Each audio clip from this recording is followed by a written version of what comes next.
এই আসন্ন জাতীয় সংসদ নির্বাচনে লক্ষ্মীপুর ২ নির্বাচনী এলাকায় আজকের এই উঠান বৈঠক জামাত ইসলামের পক্ষে দাঁড়িপাল্লা মার্কার পক্ষে উপস্থিত আছেন সম্মানিত নেতৃবৃন্দ এবং এই এলাকার প্রিয় এলাকাবাসী ভাই এবং বোনেরা।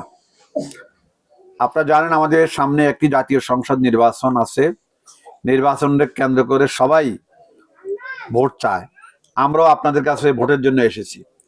আমরা আপনাদেরকে ভোট কেন দিবেন আর অন্যদেরকে ভোট দিলে আমাদের কি লাভ বা ক্ষতি আছে এই বিষয়ে আপনাদের সামনে আমি কথা বলতে চাই।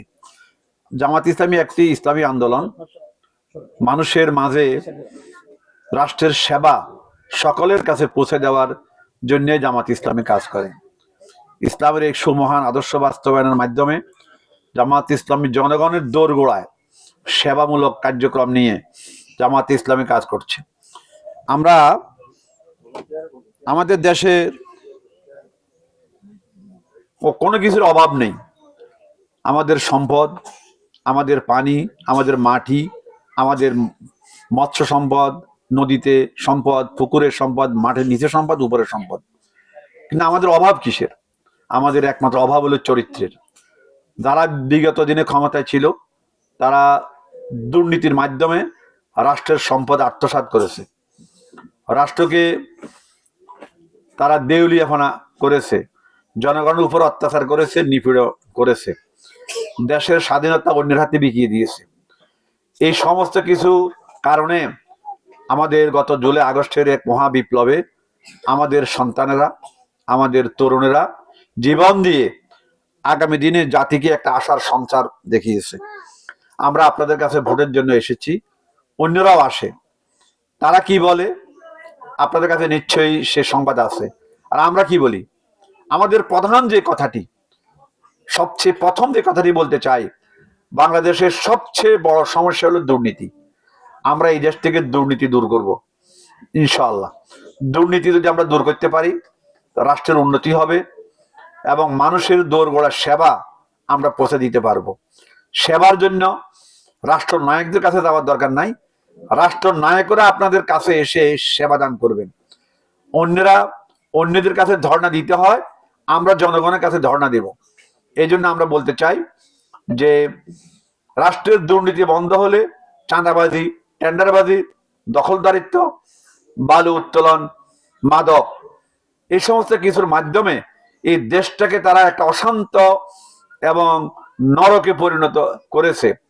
আমরা সেখান থেকে জাতিকে উদ্ধার করতে চাই, দুর্নীতিকে দমন করি এবং টেন্ডারবাজি, চাঁদাবাজি, দখলদারিত্ব, মাদক থেকে নির্মূল করে আমরা একটি সুন্দর বাংলাদেশ এই দেশের মানুষকে উপহার দিতে চাই। যে দেশটা হবে বসবাসযোগ্য, মানুষের মধ্যে হানাহানি থাকবে না, কাটাকাটি থাকবে না, মানুষের মধ্যে ব্যবধান থাকবে না, সকলে দলমত নির্বিশেষে একমাত্র রাষ্ট্রের সেবা সকলের কাছে পৌঁছে দেওয়া হবে। প্রিয় ভাই এবং বোনেরা, আপনাদের স্থানীয় কিছু সমস্যা আমরা লক্ষ্য করছি। আপনাদের এখানে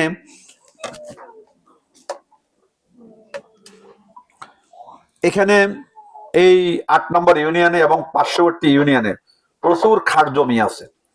এই জমিগুলি দ্বারা অনেকেই নদীতে বাড়িঘর ভেঙে গেছে, আবার নদী চর পড়েছে। এখন এই জমিগুলির মালিক সরকার।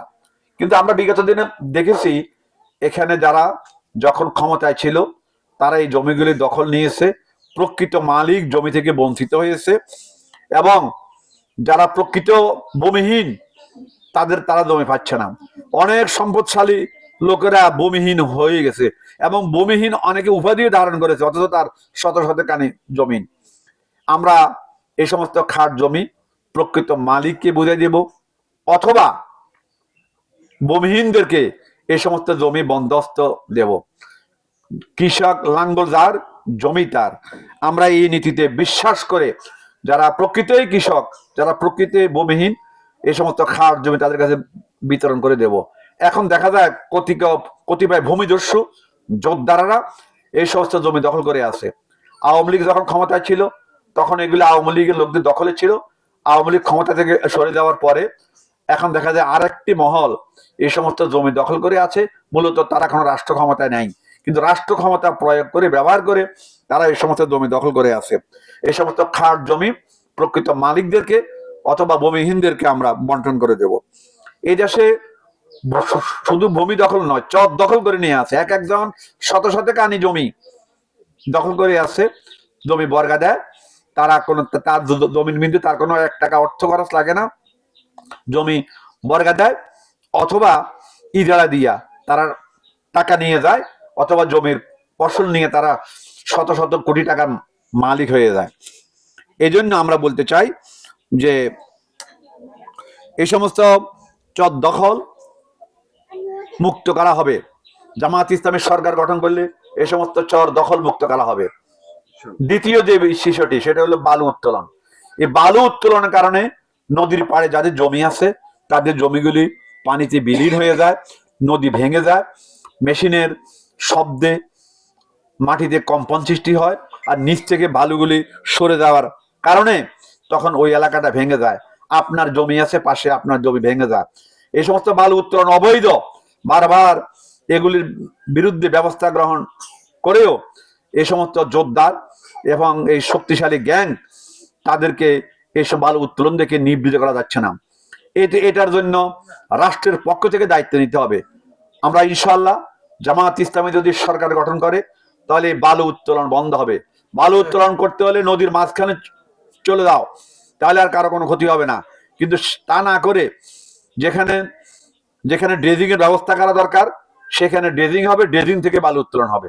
কিন্তু অপরিকল্পিত বালু উত্তোলনের কারণে জনমানুষের ক্ষতির সম্মুখীন হইতে হয়। আমাদের দেশে সালিস বাণিজ্য আমরা লক্ষ্য করি। আপনি অসহায়, আপনি বঞ্চিত, আপনি দুর্বল, আপনি অনেক বড় বড় লোকের কাছে সালিসের জন্য যান, অনেক বড় বড় লোকের কাছে আপনারা সালিসের জন্য যান, কিন্তু ওই সমস্ত সালিসদারদেরকে অর্থ টাকা দিতে হয়। এই সমস্ত সালিস বাণিজ্য বন্ধ হয়ে যাবে। সালিস করবে জনপ্রতিনিধি, ইউনিয়ন পরিষদের মেম্বার আছে, চেয়ারম্যানরা আছে, সরকারের বিভিন্ন প্রশাসন যন্ত্রে সালিস দরবার, মামলা মোকদ্দমা এগুলি পরিচালনা করবে। গ্রামের যারা অর্থ নিবে না, যারা ঘুষ খাবে না, এই সমস্ত গ্রাম আদালতের মাধ্যমে, সালিসির মাধ্যমে বিবাদ মীমাংসা করা হবে। কোন বাণিজ্যিক সালিসদার যেন এই দেশে মাথা ছাড়া দিতে না পারে, সেই জন্য জামায়াত ইসলামী চেষ্টা করবে ইনশাআল্লাহ। আমরা লক্ষ্য করছি আমাদের অনেকগুলি জায়গায় রাস্তাঘাটের অবস্থা বেহাল, সড়ক দুর্ঘটনা ঘটে। এই সমস্ত রাস্তাঘাটের কারণে মানুষ গন্তব্যে পুষতে পারে না, সময়মতো পুষতে পারে না। দুই একটা রাস্তা ভালো থাকলেও অধিকাংশ রাস্তাই এমন ভাবে ভাঙা যে হাঁটতেও কষ্ট হয়, যানবাহন তো চলা দূরে থাকুক। অতীতে এই সমস্ত রাস্তাঘাট হয়েছে, রাস্তাঘাটের উন্নয়নমূলক কর্মকাণ্ডের টাকা যারা টেন্ডার নিয়েছেন এবং যারা টেন্ডার দিয়েছেন, যারা রাজনৈতিক নেতাদের স্যামসারা বিভিন্ন সেক্টরে অর্থ কামাই করেছে এই সমস্ত পথঘাট থেকে, রাস্তাঘাট থেকে। আমরা বলতে চাই এই সমস্ত সেক্টরের দুর্নীতি বন্ধ হলে রাস্তাঘাটে যে উন্নতি হবে, রাস্তাঘাটে যে সংস্কার হবে, এগুলি টিকসই হবে। পাশাপাশি যেখানে শিক্ষা প্রতিষ্ঠান আছে, শিক্ষা প্রতিষ্ঠানের আগমন প্রস্থানের যে পথ আছে, ছেলেমেয়েরা যেতে কষ্ট হয়, বর্ষাকাল তো যেতেই পারে না। এই সমস্ত রাস্তাঘাটের সম্পূর্ণ সংস্কার করে মানুষের যাতায়াতের জন্য সুব্যবস্থা করা হবে ইনশাআল্লাহ। আপনাদের এলাকার শিক্ষা প্রতিষ্ঠান যেগুলি আছে, বিদ্যমান প্রতিষ্ঠানগুলির অবকাঠামো উন্নয়ন, অবকাঠামো বলতে ঘর নির্মাণ, দালান কোঠা নির্মাণ, যেগুলি রেজিস্টার্ড আছে, নিবন্ধিত আছে, এগুলি উন্নয়ন হবে। আর যেগুলি বেসরকারি প্রাইভেট প্রতিষ্ঠান আছে, এগুলিকেও আমরা চেষ্টা করব যাতে সরকারের পক্ষ থেকে অনুমোদন নিয়ে এই সমস্ত প্রতিষ্ঠান চলতে পারে। এছাড়া নতুন নতুন প্রতিষ্ঠান গড়ে তুলে নাগরিকদের লেখাপড়া করার সুব্যবস্থা করা হবে। অনেক সময় লেখাপড়া করতে না পেরে মানুষ গ্রামের মধ্যে অপরাধ প্রবণতা সৃষ্টি হয়ে যায়, বেকার সমস্যা সৃষ্টি হয়ে যায়, অপরাধ বেড়ে যায়, গ্রামের মধ্যে তারা অশান্তির সৃষ্টি করে এবং নানান ধরনের অপকর্মে লিপ্ত হয়। এই জন্য আমরা নির্দিষ্ট বয়স পর্যন্ত যেন শিক্ষা প্রতিষ্ঠানের সাথে লেগে থাকতে পারে সেই চেষ্টা করা হবে। সমবেত বোনেরা, আরেকটি সমস্যা হলো মাদক সমস্যা। এই দেশের একটি বড় ধরনের সমস্যা। এটা পরিবার ধ্বংস করে, সমাজকে ধ্বংস করে। এই সমস্ত সমাজ এবং পরিবারকে ধ্বংসের মুখ থেকে রক্ষা করার জন্য মাদকের ব্যাপারে জিরো টলারেন্স কোনো রকমের আপোষ নেই মাদক সেবীদের সাথে। হয় মাদক বন্ধ করতে হবে, অথবা মাদকের বেচা কিনা বন্ধ করতে হবে, মদ খাওয়া বন্ধ করতে হবে, এবং মদ আমদানি রপ্তানি বন্ধ করতে হবে, এবং মাদকের বিরুদ্ধে জাতিকে ঐক্যবদ্ধ করা হবে। রাষ্ট্রের পক্ষ থেকে প্রচলিত যে আইন আছে, আইন প্রয়োগের যথার্থ প্রয়োগের মাধ্যমে মাদক নির্মূল করা হবে। মাদক সেবী যে সমস্ত যুবক আছে, হতাশা থেকে, বেকারত্ব থেকে তারা বিভিন্ন অপকর্ম করে, এই সমস্ত যুবকদেরকে জামায়াত ইসলামী প্রশিক্ষণের ব্যবস্থা করবে। কারিগরি প্রশিক্ষণের মাধ্যমে তাদেরকে দক্ষ শ্রমিক হিসাবে রূপান্তরিত করে দেশে এবং বিদেশে তাদের কর্মসংস্থানের ব্যবস্থা করা হবে ইনশাআল্লাহ। আন্তর্জাতিক পর্যায়ে লবিং এর মাধ্যমে এসব পৃথিবীর বিভিন্ন দেশে, বিশেষ করে মধ্যপ্রাচ্যের দেশগুলিতে, মালয়েশিয়া, জাপান, কোরিয়া সহ ইউরোপিয়ান কান্ট্রিগুলিতে নতুন নতুন শ্রমবাজার সৃষ্টি করে আমাদের দেশের বেকার যুবকদেরকে সেখানে কর্মসংস্থান ব্যবস্থা করা হবে। অনেক পরিবারের সদস্য আছে যে বিদেশ গমনের জন্য প্রয়োজনীয় অর্থ সংগ্রহ করতে পারতেছে না, বাপদাদার ভিটাবাটি বিক্রি করে বিদেশে গিয়ে প্রতারিত হয়ে একেবারে সর্বস্ব হয়ে যায়। এখান থেকে, এই অভিশাপ থেকে জাতিকে মুক্ত করা হবে। প্রয়োজনে রাষ্ট্রের পক্ষ থেকে এই সমস্ত জায়গায় শ্রম বাণিজ্য, শ্রম রপ্তানির ব্যবস্থা, পৃষ্ঠপোষকতায় শ্রম রপ্তানির ব্যবস্থা করা হবে, এবং রাষ্ট্রের পক্ষ থেকেই তারা যদি সরকার অনুমোদিত হয় তাহলে আপ ডাউন বিমান ভাড়া ছাড়া আর কিছুই লাগে না। এই সমস্ত ব্যাপারেও রাষ্ট্রের পক্ষ থেকে তাকে প্রয়োজনীয় অর্থ ঋণ হিসাবে, হাওলাত হিসাবে, কর্জে হাসানা হিসাবে দেওয়া হবে। মহিলাদের কর্মসংস্থানের জন্য তাদের মধ্যে সেলাই প্রশিক্ষণ সহ হস্তশিল্প প্রশিক্ষণ করা হবে, হস্তশিল্প প্রশিক্ষণের ব্যবস্থা করা হবে।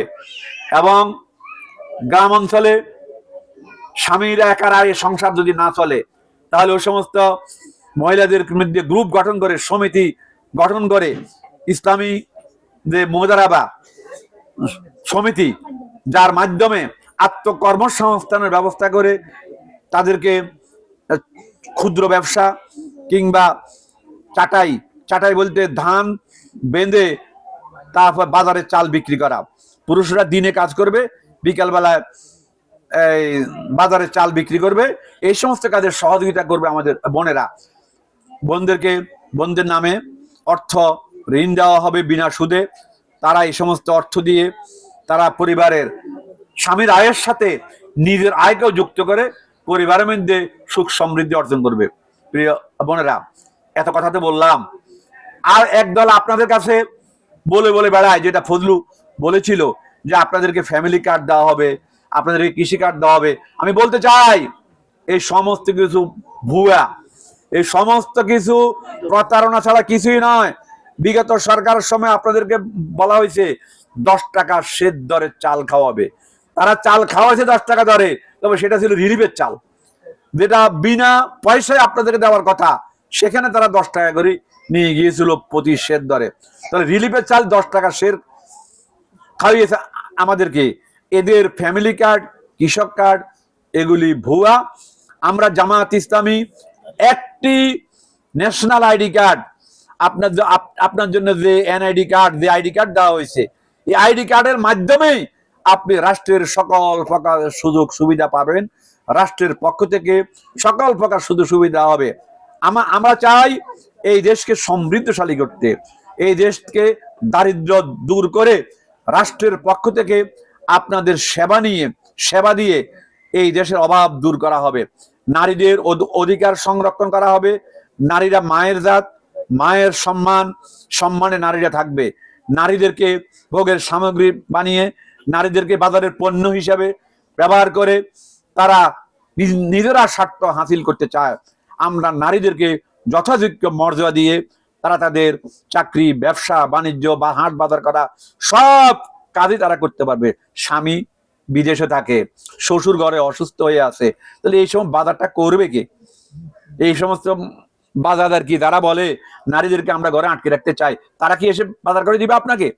সুতরাং এই সমস্ত ইসলামের বিরুদ্ধে অপবাদ দিয়ে, তারপর নানান প্রকার মিথ্যা বানোয়াট কথা বলে আপনাদেরকে বিভ্রান্ত করা হচ্ছে। আমাদের উপর আস্থা রাখুন, আমাদেরকে বিশ্বাস করুন। আমরা আগামী 5 বছরের জন্য জামাত ইসলামীকে সরকার গঠন করার জন্য আমাদেরকে আপনারা ম্যান্ডেট দিন। দাঁড়িপাল্লা আমাদের মার্কা, ন্যায় এবং ইনসাফের প্রতীক দাঁড়িপাল্লা মার্কা আপনারা ভোট দিবেন। পাশাপাশি ভোট কেন্দ্রে গেলে আরেকটি ভোট হলো হ্যাঁ ভোট। 24-এর এই আন্দোলনকে প্রাতিষ্ঠানিক রূপ দেওয়ার জন্য, আইনে রূপান্তরিত করার জন্য বর্তমান ক্ষমতাসীন সরকারে আছে তাদের বৈধতার জন্য হ্যাঁ ভোট দিবেন। তাহলে 2টা ব্যালটে 2টা ভোট দিবেন। একটা ভোট দিবেন হ্যাঁ ভোট, গণভোট, আর একটা ভোট দিবেন দাঁড়িপাল্লা। 2টা ভোট যদি আমরা জয়লাভ করতে পারি, ইনশাআল্লাহ রাষ্ট্রের চেহারা পরিবর্তন হবে। আপনাদের এই অনুন্নত এই চরকাশিয়া গ্রাম চির উন্নত হবে ইনশাআল্লাহ। আমাদেরকে বিশ্বাস করুন, আমাদের উপর আস্থা রাখুন। আমরা মিথ্যা কথা বলি না, মিথ্যা কথা প্রশ্রয় দিই না, আমরা বানোয়াট কথা বলি না। আপনাদেরকে আকাশের উপরে গিয়ে বিল্ডিং করে দেওয়া হবে শূন্য উদ্যানের মাধ্যমে, এই সমস্ত আজেবাজে আশ্বাস আমরা আপনাদেরকে দেব না। অলিক এবং অকল্পনীয় কোনো প্রতিশ্রুতি আমরা দিতে রাজি নাই। যা পারবো তাই আপনাদের উদ্দেশ্যে আমরা প্রতিশ্রুতি দিচ্ছি। সবাইকে ধন্যবাদ। আসসালামু আলাইকুম রহমতুল্লাহ।